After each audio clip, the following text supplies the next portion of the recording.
Soy Elisa Loncón, una mujer mapuche de Chile, primera presidenta de la Convención Constitucional, y además soy académica de la Universidad de Santiago. Trabajo en el Departamento de Educación y en el proceso pedagógico didáctico. Me encontré con su teoría de la tesis, más bien, del pensamiento complejo, y eso nos ha acompañado para educar a los estudiantes. ¿Cómo está viviendo? ¿Qué es lo que él ve del proceso chileno? Que es un proceso, hoy día es un proceso constituyente, paritario, que incorpora los derechos de la naturaleza, que incorpora las relaciones interculturales entre los diversos, y me gustaría saber su opinión. También que incorpora los derechos sociales. Pienso que es un acontecimiento muy importante en la historia, no únicamente de América Latina, pero también del planeta. Es la primera vez que hay una constitución abierta, de este tipo, abierta sobre la naturaleza, abierto sobre los pueblos indígenas, sobre todos los pueblos. Esperamos que va a indicar un camino para otros países. Esperamos.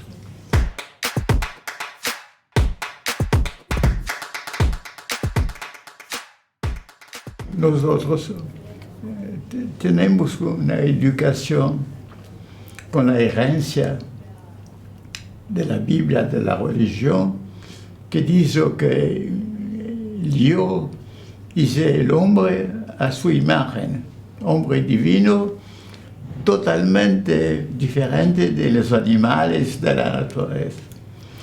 Y Pablo el Santo cristiano dice que la resurrección es para los humanos, no para los animales. Es un privilegio especial que destaca lo humano de la naturaleza. Y después, con el desarrollo del modernismo, de Cartesio dice que la mente es una cosa espiritual que no tiene a ver con el cuerpo, que es una cosa animal. Y dice también que la misión de la ciencia, de la técnica, es de dominar la naturaleza, de poseer la naturaleza. Y todo es, pasa que en la educación de los europeos hay esta idea que nosotros no hacemos parte de la naturaleza. A pesar de la enseñanza de Darwin, que dice que nosotros somos los productos de la evolución, todo esto es rechazado. Y entonces, con esta ideología, el desarrollo científico, técnico, económico, sobre la impulsión del poder de los estados, el poder económico, del provecho, cada vez más aprovechar. Y este provecho empezó a ser la destrucción de la naturaleza, empezó a hacer la degradación de la vida, no únicamente de la vida vegetal y animal, también de nosotros en las ciudades, de la agricultura industrial, de la polución generalizada. Es una visión falsa y catastrófica. Y por esta razón, pienso que muchas civilizaciones habían el senso de esta relación, la cosmología. Si usted toma la antigua Egipto, sobre todo a la época del faraón Akhenatón, había la adoración del sol como Inti, por los incas.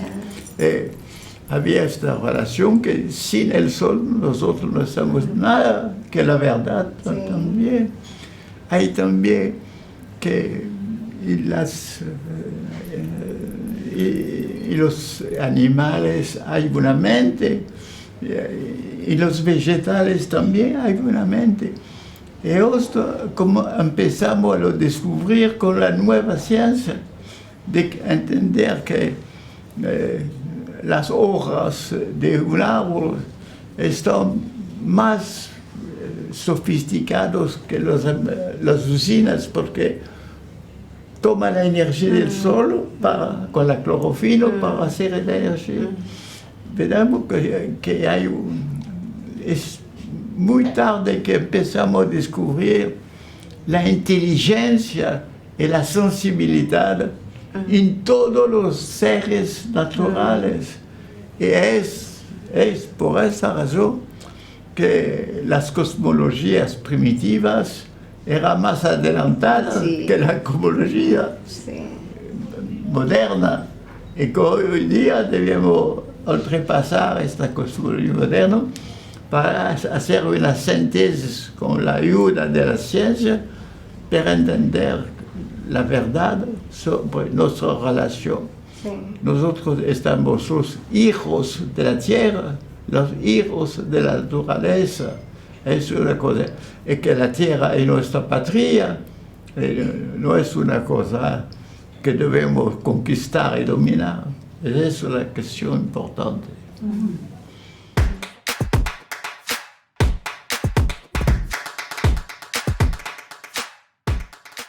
Bueno, como tú sabes, los mapuches nos sentimos gente de la tierra.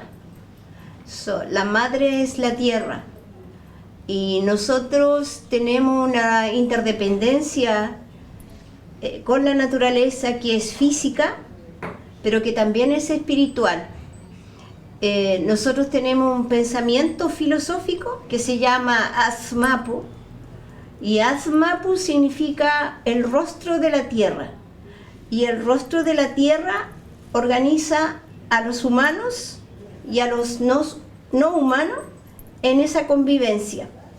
Y por norma de Azmapu, nosotros tenemos que ofrendar a la tierra, agradecerle a la tierra y decirle gracias por lo que nos has dado, y aquí te ofrendo mi fruto, te ofrendo mi agua, te ofrendo mi grano. Y a nosotros nos enseñan que la luna, que el sol, los necesitamos. Yo me he visto así. Lo negro significa el agua, la naturaleza, la fertilidad. Todo esto son los brillos de la luna, porque la luna está asociada a la fertilidad. Entonces una mujer asumida también en su fertilidad física, pero también espiritual, porque cuando ya no tenemos hijos, tenemos esta posibilidad también de acompañar espiritualmente a nuestras comunidades. Y en ese contexto habitan en nosotros la fuerza a veces del espíritu.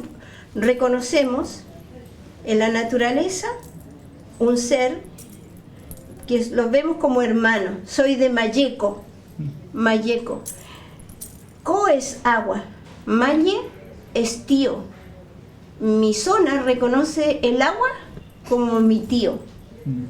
Y además nosotros nos alberga el espíritu de cualquier elemento de la naturaleza. Por ejemplo, el cerro. Reconocemos que el cerro tiene espiritualidad. Y esa espiritualidad incide en nosotros a través de los sueños. Entonces un niño mapuche, una niña mapuche, aprende eso en su vida comunitaria y con la relación diaria con la naturaleza, donde uno tiene que conectarse siempre. Entonces una mujer o un hombre mapuche nunca anda solo, porque anda con la naturaleza, porque la naturaleza, en lo físico, yo tomo agua, tenemos 75% de agua en el cuerpo. Y entonces el río no está lejos, el río está dentro de mí, además en lo físico. Entonces, por esa razón es que para los mapuches es fundamental la tierra, pero la tierra para quererla como madre, la tierra para ofrendarla, no para destruirla.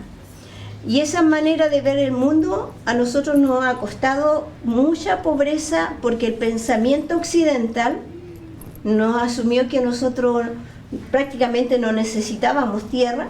Llegaron los colonos, entregaron las tierras a los colonos, quedamos sin tierra. Y nosotros resistimos culturalmente, económicamente. Yo vengo de una comunidad mapuche, donde tuve que trabajar mucho, mis padres, todo, para que yo fuera a la universidad. Pero igual hay aprendizaje de resistencia. Y esos aprendizajes de resistencia, en mi caso, significa nunca olvidar quién soy.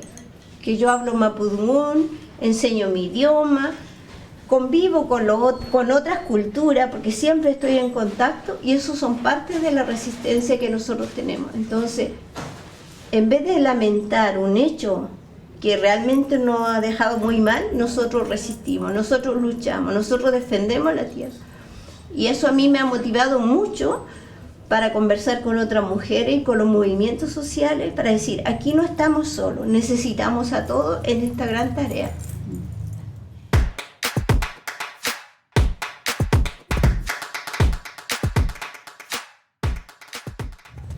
Pienso que naturalmente los pequeños, los niños, las niñas, tienen el sentido de la complejidad, que todo está ligado con interacciones, con retroacciones. Pero nuestra educación hace la obligación de cortar en pedazos el conocimiento tras las disciplinas. Y las cosas que en la naturaleza están relacionadas siempre en movimiento, están separadas y firmadas. Entonces, hay, para entender para un modo de pensamiento bueno, es necesario de reformar nuestra educación, de introducir en la educación muchos elementos, programas, para religar las cosas, para hacer, por ejemplo, en las universidades francesas no se enseña qué cosa es ser humano. ¿Por qué no lo enseño? Porque el humano es cortado en pedacitos en diferentes disciplinas humanas y biológicas. Entonces, hay que recomponer el conocimiento y dar un modo. Es mi trabajo. Usted conoce bien.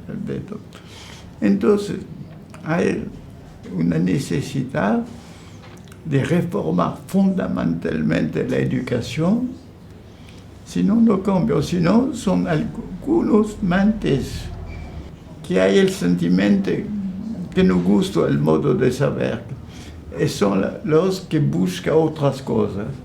Y los que buscan otras cosas pueden encontrar el pensamiento complejo. Pero son más problemas individuales. Es por la razón que en el mundo hay varias personas que están interesadas en estos pensamientos. Pero esto no basta. Hay que reformar la educación, que en lo mismo tiempo reformar la sociedad. Las dos reformas son ligadas. Hay también un pensamiento a introducir en el mundo de la política, de la vida social, para comprender las cosas, para no más hacer la destrucción de la naturaleza, de no hacer más el crecimiento de la inigualdad, de no hacer más el crecimiento de la pobreza, hay una revolución del pensamiento que hacer. Hoy día, una regresión general en el mundo, una regresión sobre sistemas autoritarios, sistemas que imponen la sumisión a los individuos, a los pueblos, y hay un nuevo pensamiento político introducido, la cosa que empieza en Chile. Entonces, es un problema muy grande, muy importante y muy difícil.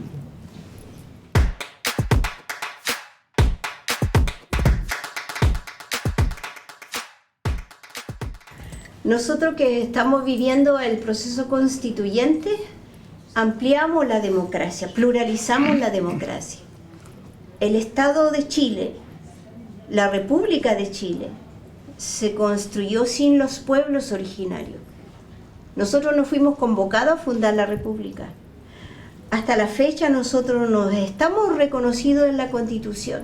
No existimos para la Constitución chilena. Pese a los 30 años de democracia, después de la dictadura, todavía no somos reconocidos en la Constitución.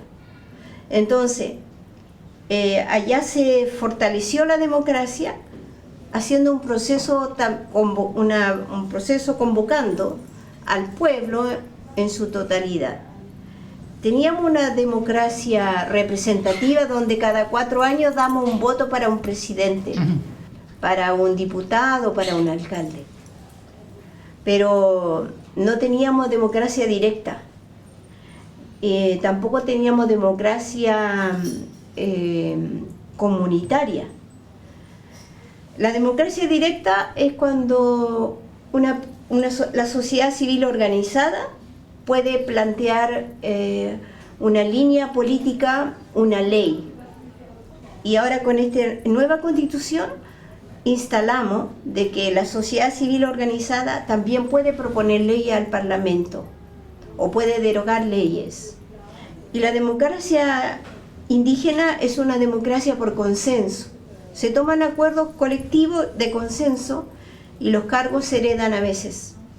Entonces, pero por otro lado, incorporamos la paridad, que la democracia ya no va a ser un acto de hombres, sino de mujeres, 50 y 50%. Todo el sistema democrático, político, institucional va a ser paritario, de acuerdo a la propuesta de nueva constitución. Pero además va a tener asientos especiales para los pueblos indígenas, porque nosotros no podemos ser asimilados a un partido de derecha, de izquierda o de centro, o ecologista, porque nosotros somos pueblos originarios, preexistentes al Estado. Antes que el Estado se hiciera, nosotros ya estábamos ahí, y antes que llegaran los españoles, nosotros también estábamos ahí. Y esa existencia nunca se reconoció en la historia de Chile, en la política y en las constituciones. Entonces hoy día se revitaliza colocando esos asientos especiales para los pueblos originarios, paridad y participación de las regiones, porque el Estado va a ser regional. Entonces ya no va a ser una resolución que se tome en Santiago, sino que las regiones van a tener autonomía para decidir políticas, para administrar recursos, y esa autonomía también se comparte con los pueblos indígenas. Entonces la democracia se revitaliza ampliando la participación de los excluidos, porque habíamos tenido una democracia que dependía de una élite, de familias y de una élite política. Y eso nos llevó a un problema político enorme.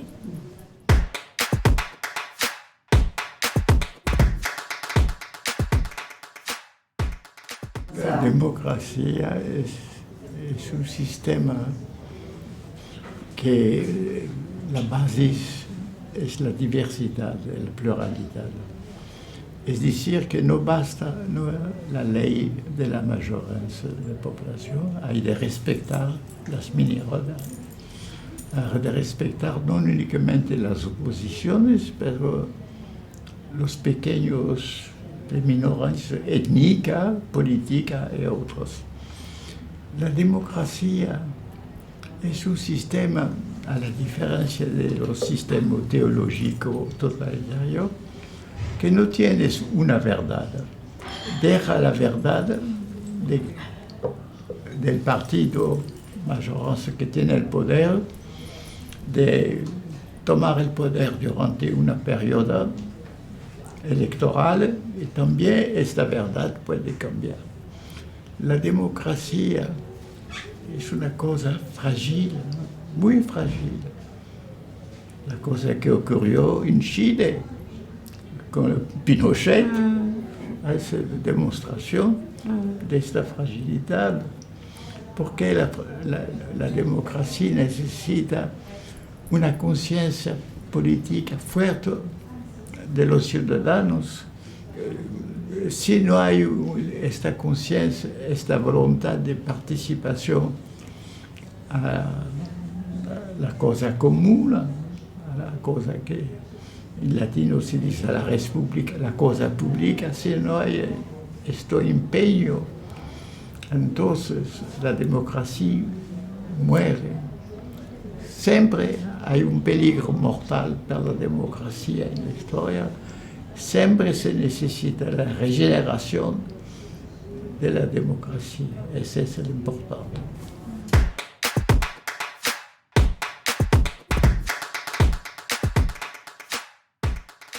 Me faltó a mí hablar sobre la democracia de la tierra. Y la democracia de la tierra, que la naturaleza tiene derecho, y que los ríos también tienen derecho, y que los bosques también tienen derecho. ¿Qué piensas de eso, Edgar? Yo quiero, como la última palabra, exprimir mi alegría de encontrar aquí, porque tengo el Chile en mi corazón. Yo fui 2 años profesor la Paxo a Santiago de Chile, muy empeñado en este país. Y también, no únicamente el caso de los mapuches, pero yo quería hacer una película sobre los Alacaluf, ¿sabe qué es lo que existe? Yagán. Que fue exterminado. Y que a la época, 1961, que me encontró en Santiago, sabemos que había los últimos sobrevivientes a la Caluf. Ellos podían hacer con una película, pero el testimonial sobre este pueblo magnífico que era del pasado en Patagonia, el sur de la Patagonia, y que fue exterminado. Cuando yo volví de nuevo en Chile, la gente me dice que no había más a la Caluf, que eran todos desaparecidos, muertos. Pero era una cosa muy importante. Entonces, yo quería, como última palabra, decir que soy muy empeñado en general con la América Latina, pero sobre todo con los países de la parte pacífica, de la parte andina, de la parte indígena. Esto es el placer de encontrarla aquí. Gracias. Muchas gracias. Y la buena noticia, que tampoco han desaparecido, se llaman en la lengua nativa, son los Yagán, los Lacalufe. Y una de ellas fue electa y estuvo redactando la nueva constitución, Lidia Calderón. Su madre era la última hablante nativa, pero los niños están aprendiendo también. Entonces, igual ellos están resistiendo con su lengua y con su cultura allá al fin de Chile, ¿no? Al sur, en la Patagonia. Así que igual son pueblos que todavía luchan. Muchas gracias. Gracias a ustedes. Muchas gracias. Gracias.